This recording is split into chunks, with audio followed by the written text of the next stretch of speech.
Okay, so we will talk about number theory, which is the very essential field in mathematics, which is the very oldest field in mathematics and which is required for our cryptographic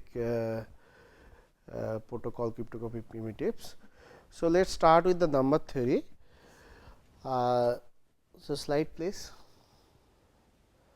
So, the number theory deals with the theory of numbers, and it is probably one of the oldest branches of mathematics. It is divided into several areas, including elementary number theory, analytic number theory, algebraic number theory. So, depending on the method we will use to prove some theorem, these are the areas it is defined. And here we will be talking about mostly on prime numbers. What are the prime numbers? What is a prime numbers? Because this prime numbers is required for many cryptographic scheme like RSA. So, we need to have a prime. So, what is a prime numbers? Then we talk about the GCD, which is greatest common divisor between two numbers, two integer a b, and then we talk about modulus operation, which is congruence operation basically. And then we talk about modulus inverse, which is required in RSA and some other cryptographic primitives. And then we talk about some number theoretic result like Fermat's Little theorem, Euler's theorem. We will discuss about Euler phi function, which is used in RSA and many other crypto system. So, let us start with the prime number. So, what is a prime number? Basically, it is an integer greater than 1 and which has basically no divisor. I mean, which has basically only two divisor, positive divisor, 1 and itself. Okay. So, a number, a integer is called a prime if it has no divisor other than divisor means it should divide that number. Like if we have say 6 has two divisors, 3 and 2. So, that means 2 divides 6 and 3 divides 6. So, that means since it has a divisor other than 6 other than itself and 1. So, that means 6 is not a prime, not a prime. But if we take 5 is basically 1 into 5. So, that means it has only two divisor, only two positive divisor,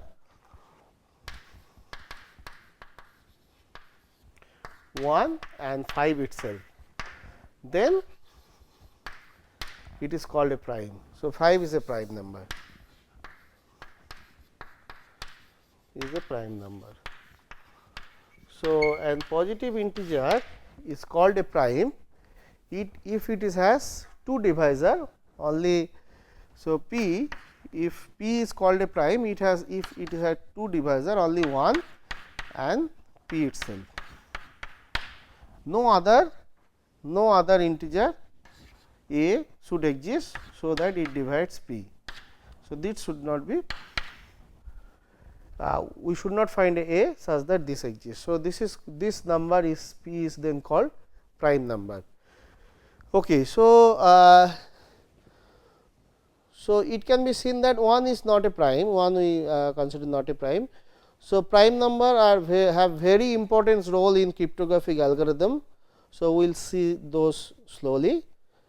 So, now for any positive integer I, this is the fundamental theorem of arithmetic. So, any positive integer I, it is either a prime or it can be written as a product of prime. So, like if we have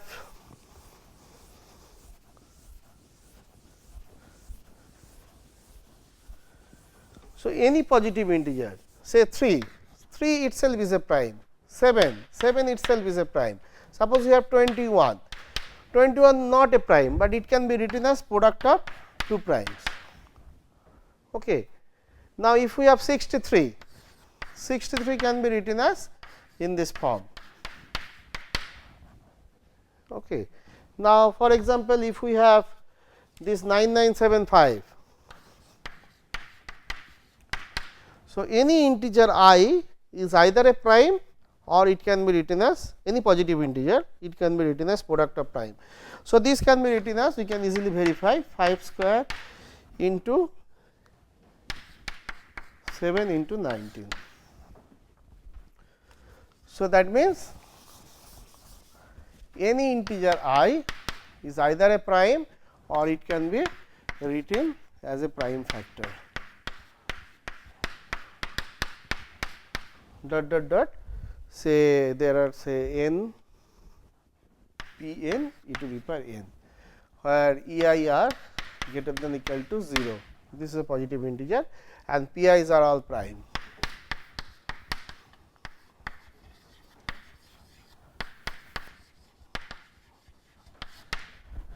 Okay. So, this is the fundamental theorem of arithmetic. So, any integer I is either a prime or it can be written as product of prime factor like this. So, this if a integer is not a prime, then it is called a composite number, and then this is the first 10 primes 2, 3, 5, 7, 11, 13, 17, 19, 23, 29. So, these are all prime numbers. So, these are first 10 primes, we can easily verify all these numbers are basically prime numbers. It is not having any common any divisor other than 1 and itself. Okay. So, if a number is not a prime number, it is called composite number. Okay. Now, we will talk about division. What do you mean by division of two numbers?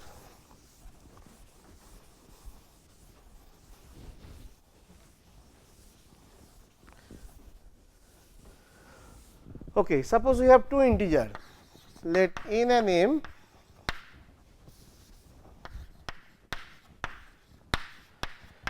be two integer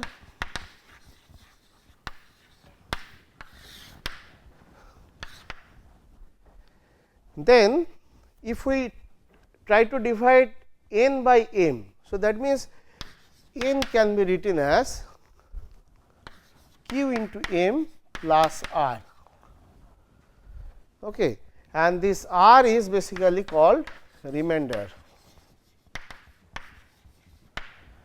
and this r is always lies between 0 less than r less than equal to m minus 1, because r, if r is greater than m, then q will be q plus 1, we will divide once more like this, and if r is 0, then basically n is equal to q into m. So, that means we say m divides n, we say this imply m divides n. So, that means m is a factor of n if r is equal to 0. This is the division rule, and what is q? Q is basically n by m. This is called lower ceiling.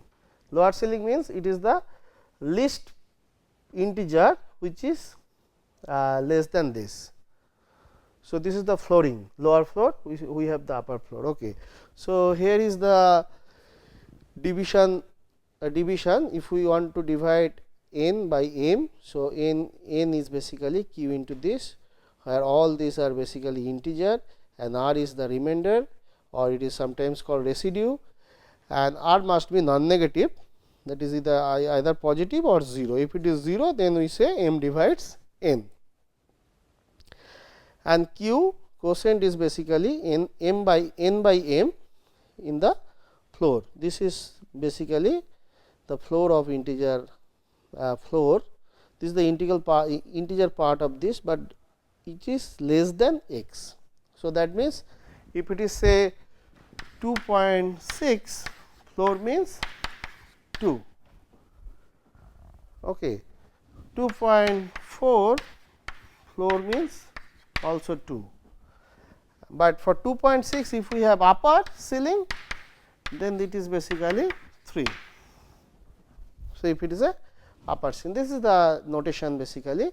So, it is x bar is upper ceiling. So, like this. Okay. Now, suppose we want to divide 24 by 10. So, suppose n is equal to 24, m is equal to 10. So, we want to divide 24 by 10. So, 24 basically can be written as 2 into 10 plus 4. So, this is basically r, this is the remainder which is less than 10, which is greater than equal to 0, and this 2 is basically our q, which is basically lower ceiling of 24 by 10. So, this is basically 2. Okay. So, if we have any two integer, we can always have the this thing. So, now suppose when you say a divides b, suppose we have two integer a b,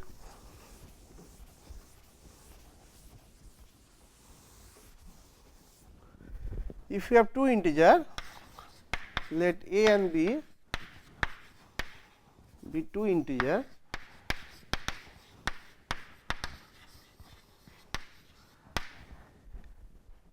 and we say a divides b if and only if b is basically some q into a. So, that means the remainder is 0, then we say a divides b. So, that means a is a factor of b. So, this is the division, and now we denote this by this form. Now, we will talk about greatest common divisor. So, greatest common divisor between a and b is denoted by m max, which is basically a divisor both a and b. It is a common divisor. So, it must divides both a and b, and any other divisor of a b. Suppose m n is the other divisor of a b, then it must divides, then m n must divides this greatest common divisor. Then we denote this by m max, which is basically greatest common divisor. So, basically we denote this by GCD, or the greatest common divisor, GCD of AB. If it is say C, that means C divides, it is a common divisor. So, C divides A and C divides B, and if any other divisor D, let D be any divisor, this, or this should true for all divisor of A B, divisor of A and B both.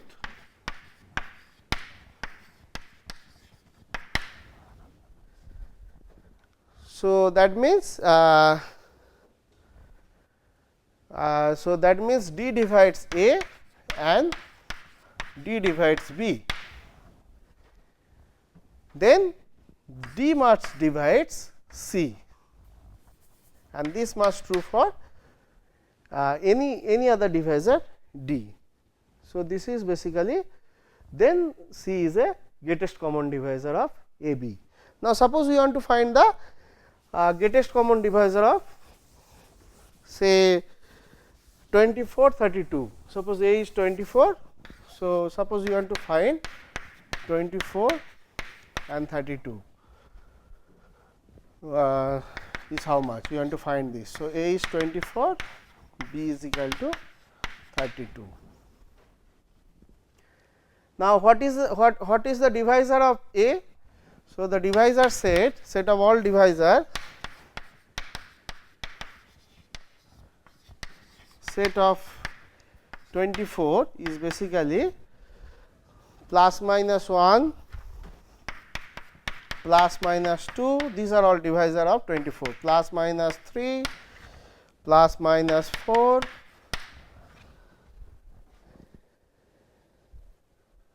and then plus minus 4, then plus minus 6,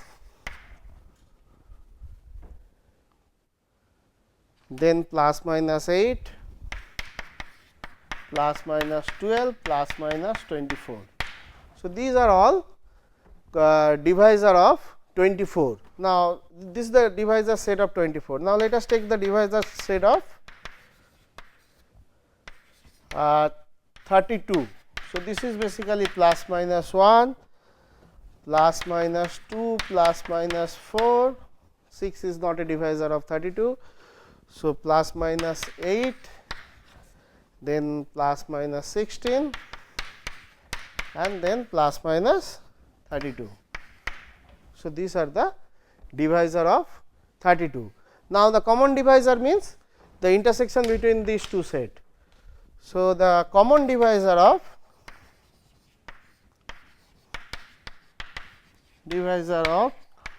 24 and 32 is basically the common integers, the intersection between these two sets. So, this is basically plus minus 1, this is common, plus minus 2 is common, then plus minus 4 is common, and plus minus 8 is common.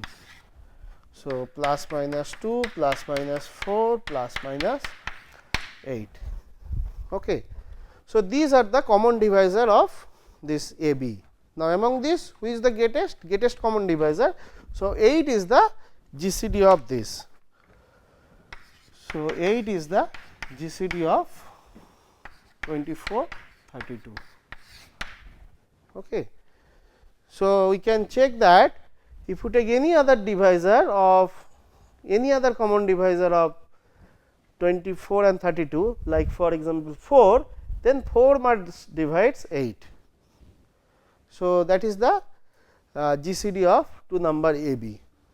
It is a common divisor and it is the greatest common divisor. So, that means, if you take any other divisor, common divisor of A B, then that must divides this greatest common divisor. So, 2 is also divides 8. Okay. So, now we will talk about some result based on the greatest common divisor, and then we will talk about how to find the greatest common divisor of two integer A B, that is called Euclid algorithm or Euclidean algorithm.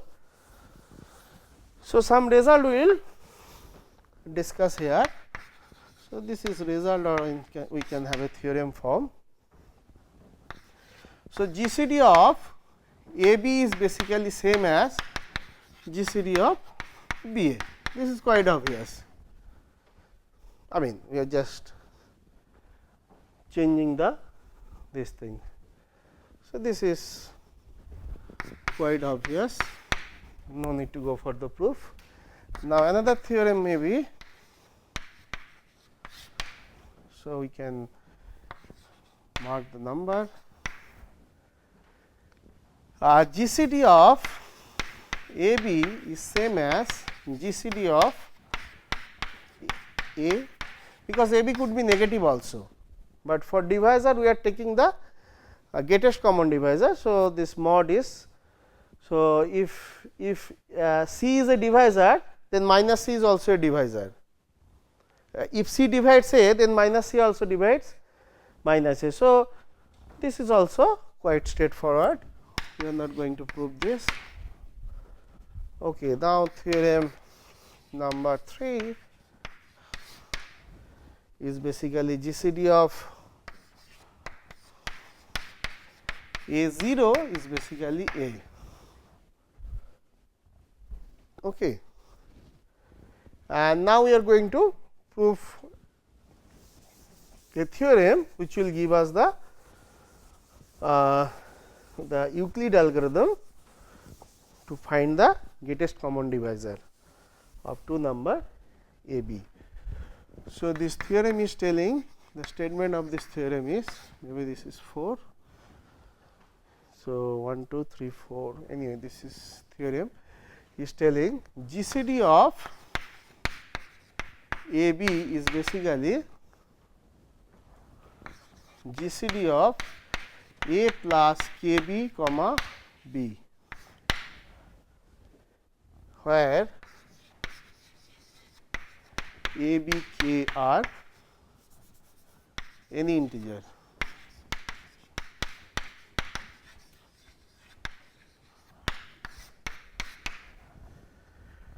Okay, GCD of this. Now, how to prove this? Now, this is the proof of this theorem. Now, GCD of AB is same as GCD of this. Now, to prove this, if you can show that set of common divisor of AB is same as set of common divisor of these two, then we are done. So, basically if we can show that set of common divisor of AB is equal to set of, say they are same set, basically set of common divisor of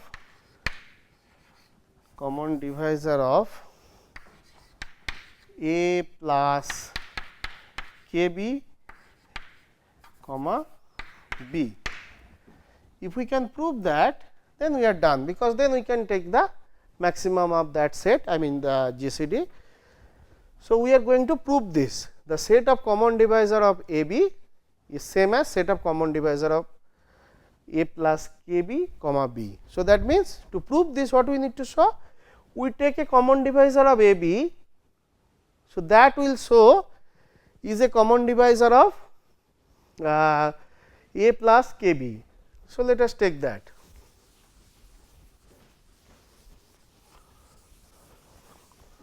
Suppose C is a common divisor of A and B. Okay. So, that means C divides A and C divides B. So, C divides A means A should be written as XC and C divides B means B should be written as some YC. X, Y are two integer. Okay.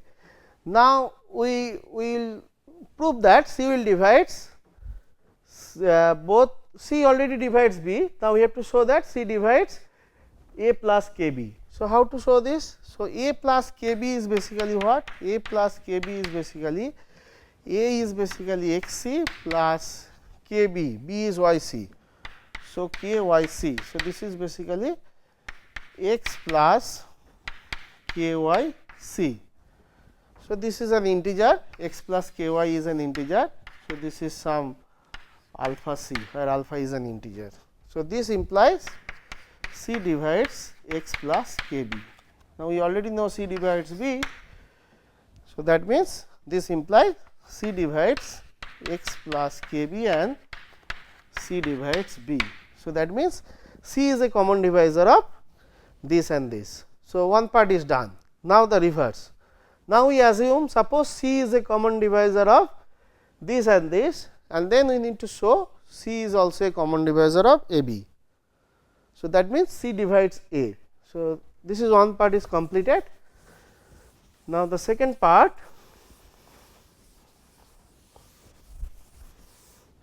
suppose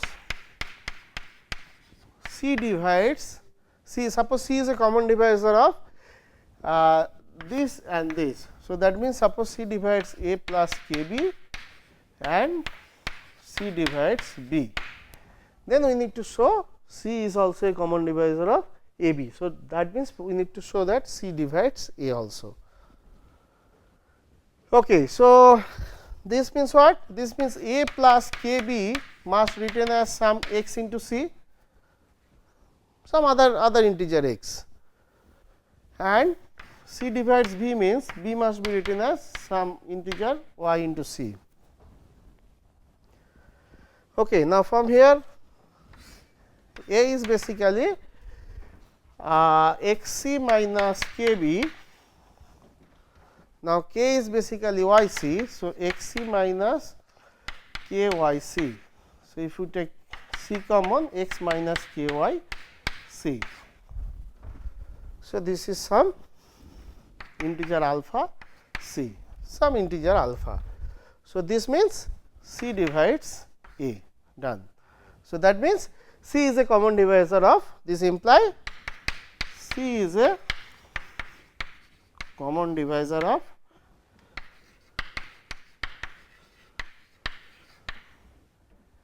A and B. So, that means set of common divisor of A B is same as set of common divisor of A plus K B comma B. So, that set is same. So, that means the greatest common divisor must be same. So, this is the proof of this theorem. Okay. So, from this theorem we can have a algorithm which is called extended which is the Euclid algorithm, which is a method to find the greatest common divisor of A B. So, this is coming from this what is called this corollary of this theorem. So, GCD of A B is basically GCD of A mod B comma B. Okay. See, this mod operation is basically what? So, A is an integer, B is an integer. So, if we divide A by B, then A mod B is basically the remainder. So, like 24 can be written as, if A is 24 and B is 10 say, then 24 can be written as 2 into 10 plus 4. So, that means 24 mod 10 is basically this remainder 4. So, that means if we divide 24 by 10, then whatever is the remainder, this 4 is the basically A mod B. So, that is that sense A mod B. A mod B is basically A is an integer, B is an integer. So, if we divide A by B, the remainder will be the denoted by A mod B. We do have a modular operation, modular arithmetic we will discuss in the next lecture maybe. So, now this is the mod. So, now how to prove this? We will just use the previous theorem we have discussed. So, basically A mod B is basically R. So, A is basically written as Q into B plus R, where Q is basically A by B. So, this is basically R, this is basically A minus A by B into B. So, this is of the form A plus K B, where K is equal to basically minus A by B, this integer. So, now, so this GCD of, so this is we have seen. So, GCD of, we know this result from the previous theorem, GCD of A B is basically GCD of A plus K B comma B. So, A plus K B is basically A mod B. So, GCD of A mod B comma B. So, this is the proof of this result, and this result gives us the what is called Euclid algorithm to find the GCD of two numbers, which we discuss in the next class. Thank you.